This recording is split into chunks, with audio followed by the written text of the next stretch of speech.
இங்கே ஒரு கோயில் வாசலில் ஒரு தம்பதி செருப்பு விட்டு உள்ளே போகிறாங்க. லேடிஸ் போட்டிருந்த ப்ளூ செருப்பு ஒன்று மட்டும் அங்கேருந்து லைட்டாக மூவ் ஆகுது. ஒருத்தராக தள்ளி தள்ளி விட அந்த செருப்பு அங்கேருந்து ரோட்டுக்கு வருது. அப்படியே போய் ஒரு சாக்கடையில் விழுந்துடுது. சாக்கடையில் விழுந்தது அங்கங்கே மூவ் ஆகி கடைசியில் ஒரு ஆற்றுக்கு போயிடுது.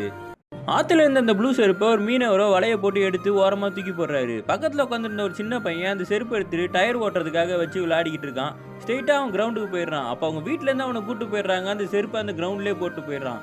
அந்த கிரவுண்டை க்ளீன் பண்ணுறதுக்காக ஒரு ஆள் குப்பை ஃபுல்லாக எடுத்துக்கிட்டு இருக்காரு. அந்த செருப்பையும் பையில் எடுத்துகிட்டு போய் குப்பை கிட்ட கொட்டிடுறாரு.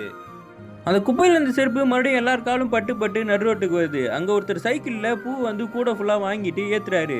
அந்த கூடை ஆடிக்கிட்டே இருக்குது. முட்டு கொடுக்க ஏதாவது வேணும்னு சொல்லி அந்த செருப்பு எடுத்து முட்டு கொடுத்துட்டு சைக்கிளை மிதிச்சுக்கிட்டு போகிறாரு. இவர் போகிற இடம் பார்த்தா அந்த கோயிலுக்கு தான் போயிருக்காரு.